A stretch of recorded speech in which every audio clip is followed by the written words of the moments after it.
Hello students, स्वागत है आपका हमारे यूट्यूब चैनल पे। तो देखो, आज हम लोग क्या है, रेलवे ग्रुप डी का प्रैक्टिस सेट लेके आए हैं। ठीक है, इसमें से बढ़िया क्वेश्चंस हम लोगों ने लिए हैं।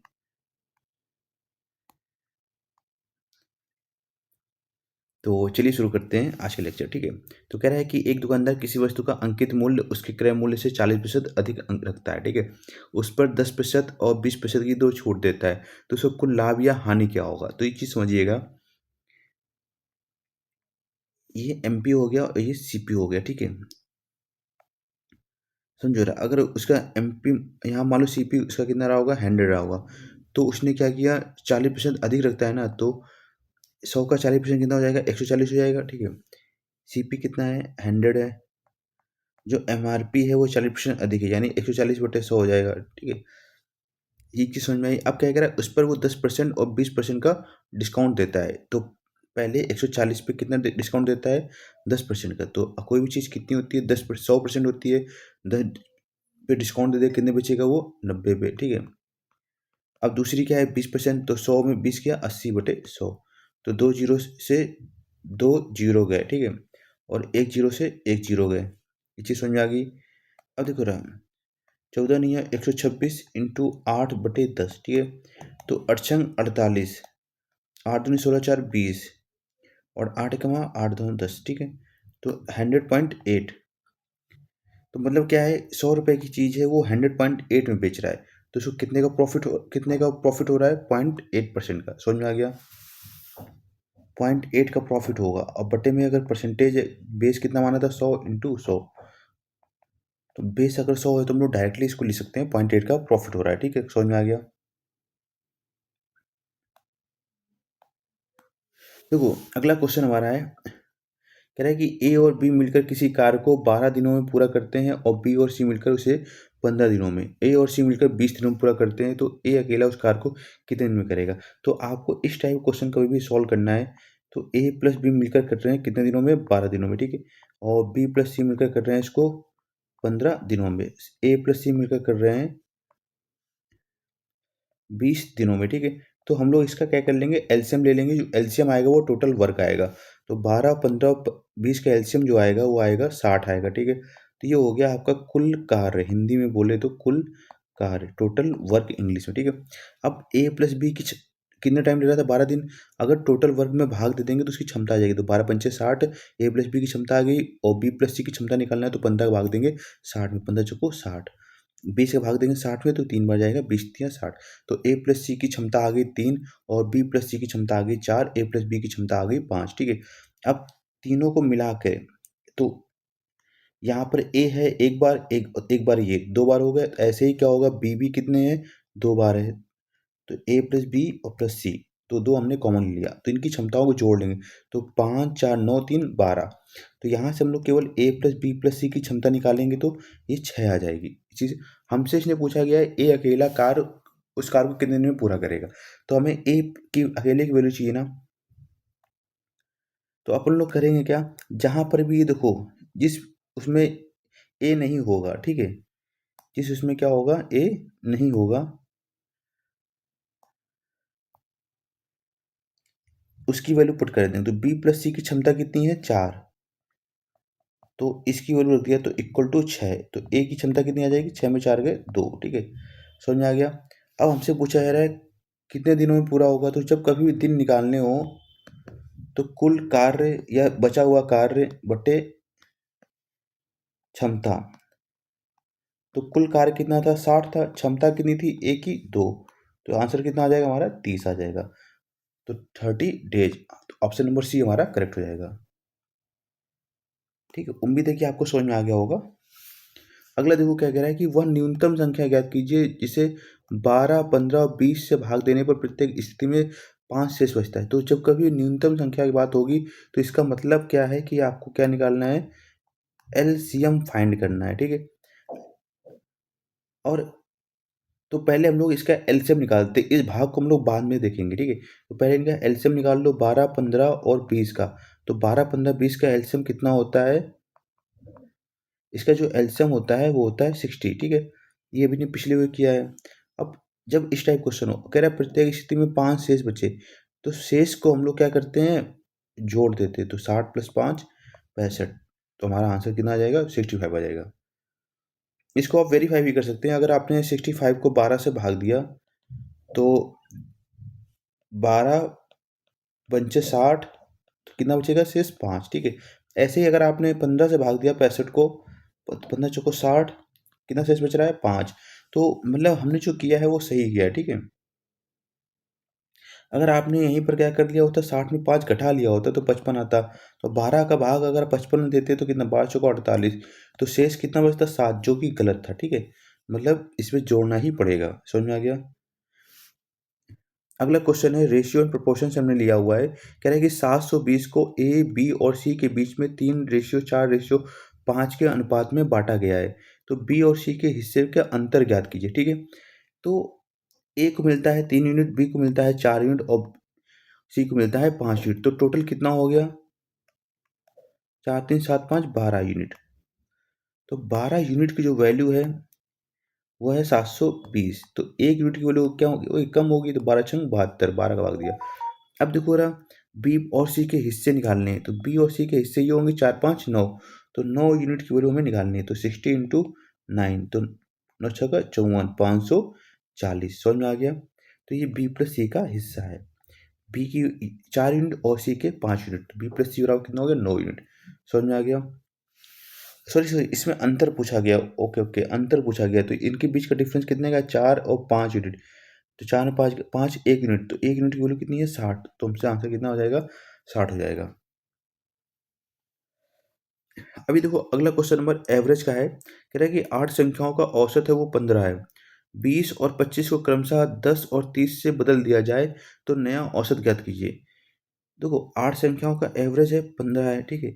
अब देखो 15 8 कितना हो जाएगा? 120।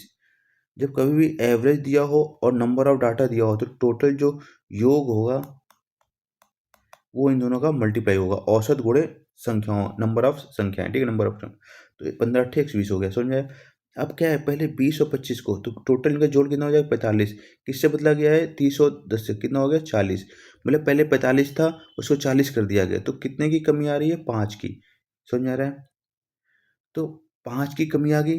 तो पहले 120 जोड़ था, अब 5 कम हो जाएगा तो कितना जोड़ हो जाएगा? 115। संख्याएं तो अभी भी वही हैं, 2 संख्याएं हटाई गई, 2 संख्याएं मिला दी गई। तो अभी भी संख्याएं कितनी है? 8 हैं।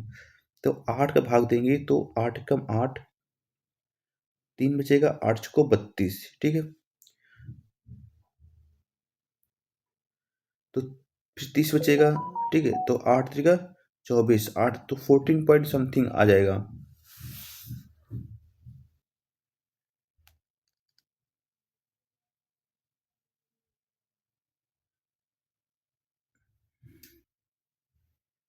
तो ऑप्शन नंबर बी वाला ही करेक्ट होगा। ठीक है। ये मतलब ये ऑप्शन सही नहीं है। एक्चुअल आंसर 14.37 आएगा। ठीक है।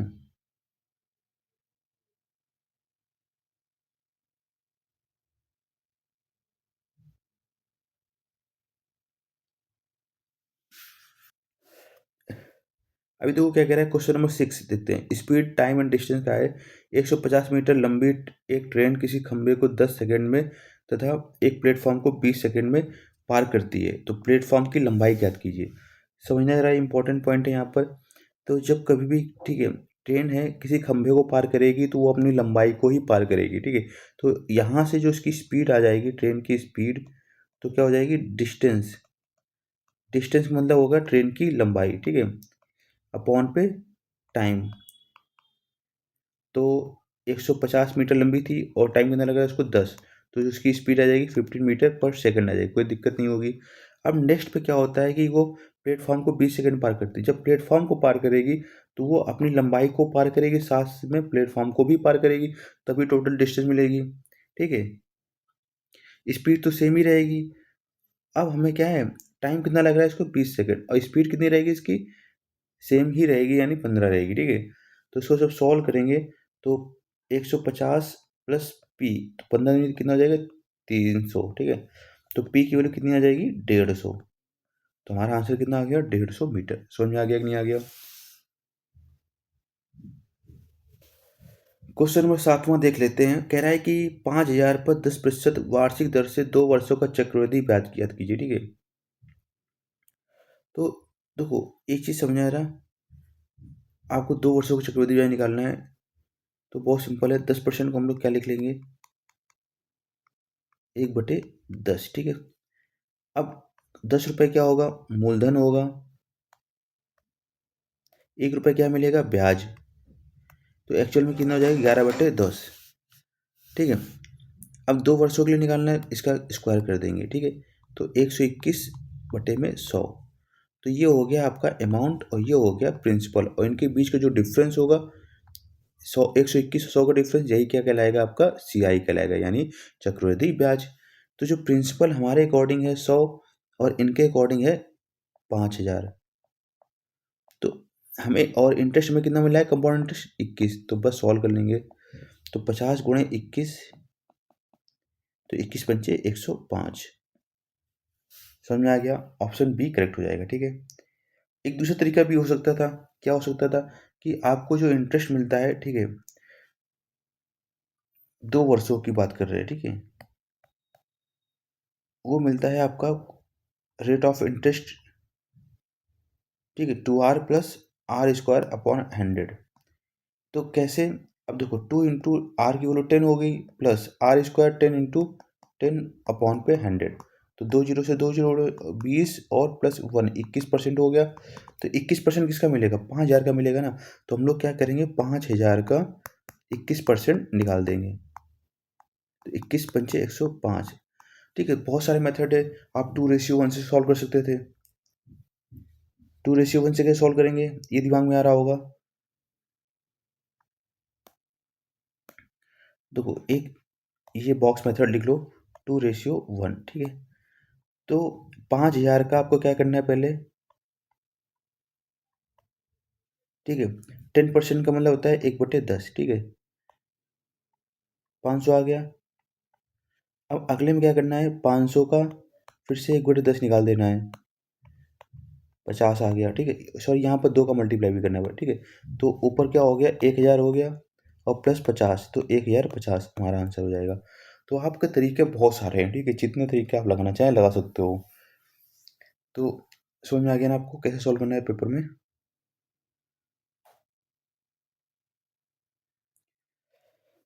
चलिए बढ़ते हैं अगले क्वेश्चन की ओर, परसेंटेज चेंज का, ठीक है।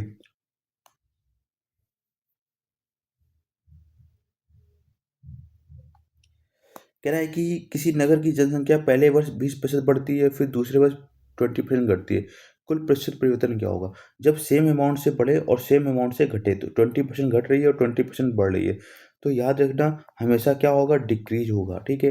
तो मतलब 0% तो आंसर होगा नहीं, ये इंक्रीज वाला ऑप्शन होगा नहीं, ठीक है। अब बचे यही दो ऑप्शन, ठीक है। अब क्या है, जब सेम नंबर हो तो क्या करेंगे, उसी का 2 बार स्क्वायर करके 100 से भाग दे देंगे, तो 2 दूनी 4, ठीक है। तो बस वही हमारा आंसर हो जाएगा, 4% का डिक्रीज। बाकी आप इसको अगर बेसिक मेथड से करना चाहो तो कर सकते हो भाई, ठीक है। पहले क्या था, आपने 100 मान लिया, पहले 20 बढ़ी तो 121 120 हो जाएगी, फिर क्या होगा, 120 घटेगी, ठीक है। तो 120 घटने का मतलब क्या होगा कि वो 80% हो जाएगा, तो 120 का 80 बट्टे में 100, 2 जीरो 96, तो पहले 100 थी, अब 96 हो गई, कितनी घट गई, 4। क्वेश्चन नंबर 9 देखते हैं अलजेब्रा का। कह रहा है x+1/x = 5 है, तो x² + 1/x² कितना होगा। तो ये बहुत ही सिंपल तरीका है।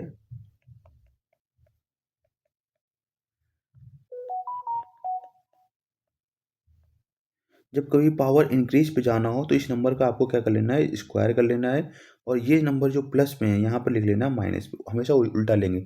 अगर यहाँ माइनस रहा होता तो यहाँ +2 करते, अगर प्लस है तो -2 करेंगे, तो हमारा आंसर कितना आ जाएगा, 23। तो ऑप्शन नंबर बी करेक्ट हो जाएगा। अगला क्वेश्चन नंबर 10 है, ठीक है। कह रहा है बेलन की त्रिज्या 7 सेंटीमीटर है, ऊंचाई 10 सेंटीमीटर, इसका आयतन ज्ञात कीजिए। तो एक बार बेलन के बारे में जान लेते हैं। तो बेलन के दो आपके सिरे होते हैं, वृत्ताकार, ठीक है।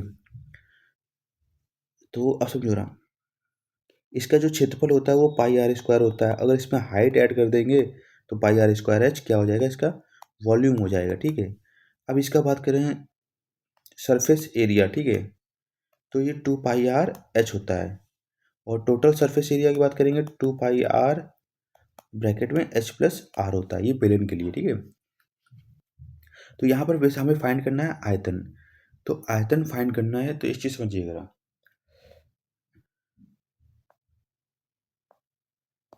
तो आयतन फॉर्मूला हमने क्या बताया था, पाई आर स्क्वायर इंटू एच, ठीक है। और एक चीज़ समझिएगा, पाई आर स्क्वायर इंटू एच, ठीक है। तो जहाँ पर अगर 7 त्रिज्या 7 है तो इसका जो एरिया होगा, याद रखना हमेशा 154 होगा, पेरीमीटर क्या होगा 44 होगा, ये चीज़ याद रखना, ठीक है। तो अगर त्रिज्या 7 सेंटीमीटर दिख गई तो इसका जो पाई आर स्क्वायर की वैल्यू हो जाएगी 154, और इसकी जो हाइट है वो कितनी है 10 सेंटीमीटर। हमारा आंसर आ जाएगा 1540, ठीक है। ऑप्शन नंबर ए करेक्ट हो जाएगा। तो आज के लिए हमारा इतना ही। ये एसएससी जीडी के लिए भी उतना ही हेल्पफुल है, ठीक है, जितना रेलवे के एग्जाम्स के लिए।